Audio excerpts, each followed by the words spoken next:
आता काय सांगणार कशा पद्धतीने इथे हे अत्याचार झालेला आहे, काय सांत्वन केलं तुम्ही?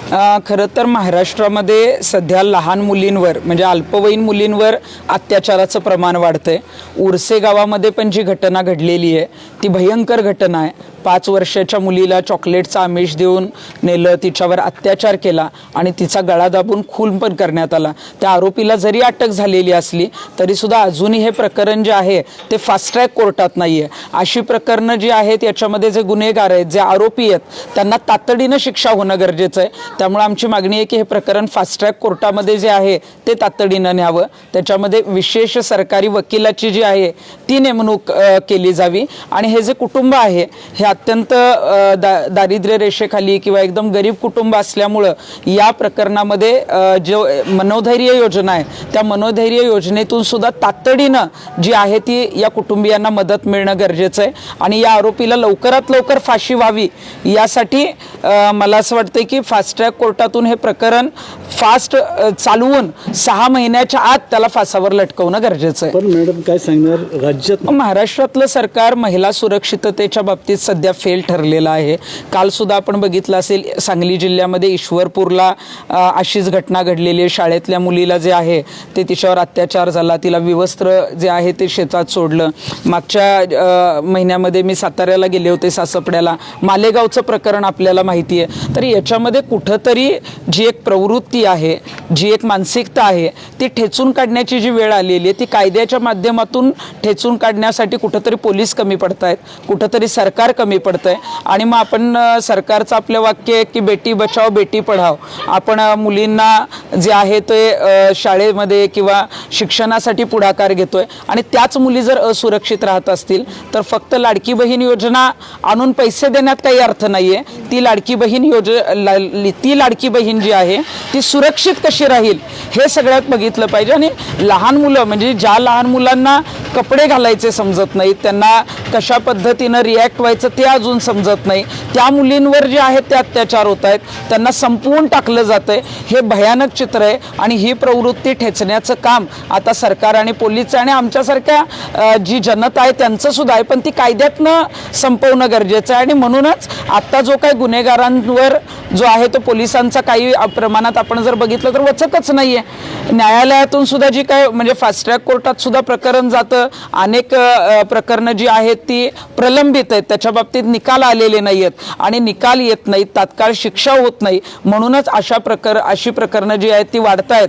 त्यामुळे अशा प्रकरणांमध्ये लवकरात लवकर शिक्षा होणं गरजेचं आहे. अशी प्रकरणं ज्या ज्या भागात घडतात ते प्रकरण फास्ट ट्रॅक कोर्टात जरी गेलं तरी 6 महिन्याच्या आत जे काय तो दोषी जर असेल तर त्याला फासावर लटकवणं गरजेचं आहे. असं जर झालं तरच अशी प्रकरणं कमी होऊ शकतात. या मुलीला सुद्धा तात्काळ न्याय मिळावा, त्या आरोपीला फाशी व्हावी अशी आमच्या भूमाता ब्रिगेडची मागणी आहे. मावळ तालुक्यामध्ये ही दुसरी घटना आहे. मागील काही वर्षापूर्वी देखील लहान मुलींवर अत्याचार झाला होता.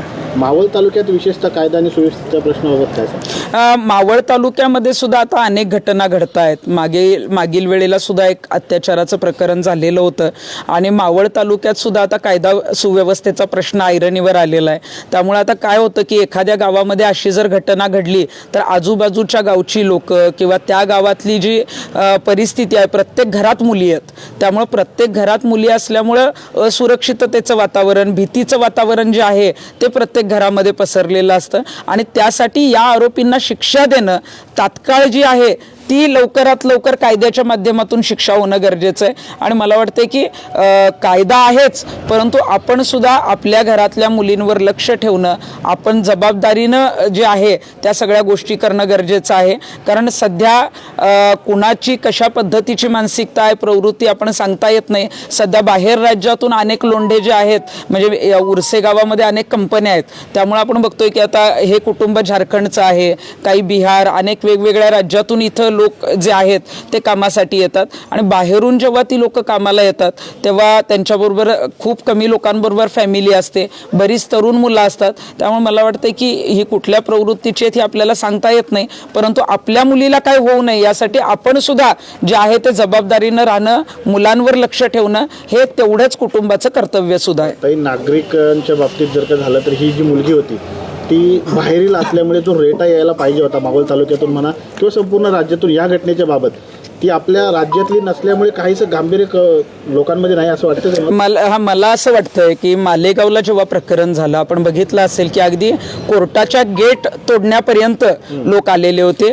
मुलगी ही कुठल्या राज्यातली आहे याच्यापेक्षा ती मुलगी आहे आणि उद्या अशी वेळ आपल्या मुलीपर्यंत येऊ शकते, आपल्या गावात असेल, आजूबाजूला असेल. त्यामुळं ती कुठल्या राज्यातली याच्यापेक्षा कुणाच्या तरी घरातल्या मुलीबरोबर हा अत्याचार झालेला आहे आणि तो होऊ नये यासाठी घराघरातनं खरं तर लोक बाहेर पडणं गरजेचं आहे, आक्रमक होणं गरजेचं आहे आणि तसा रेटा जर पोलिसांवर, न्यायव्यवस्थेवर असेल तर लवकरात लवकर निकाल होतात. त्यामुळे मला वाटतं की कोण कुठल्या जाती धर्माचं आहे, कोण कुठल्या राज्यातलं आहे याच्यापेक्षा ती महिला आहे, ती मुलगी आहे आणि या कुटुंबाच्या मागे आपल्या राज्यात हे प्रकरण घडल्यामुळं आपण खंबीरपणे उभं राहिलं पाहिजे. अशी सर्वसामान्य नागरिकांनी जर भावना व्यक्त केली, ते जर रस्त्यावर उतरले तर आपल्या घरापर्यंत ही वेळ येणार नाही. महिला आयोगाकडून दखल घेतली का याबाबत? महिला आयोगाचं प्रतिनिधी काय आलेलं नाही? मला असं वाटतंय की महिला आयोगाने एवढं गंभीर प्रकरण आहे, कारण ह्या मुलीची हत्या सुद्धा झालेली आहे आणि महिला आयोगाने तात्काळ खरं तर दखल घ्यायला पाहिजे.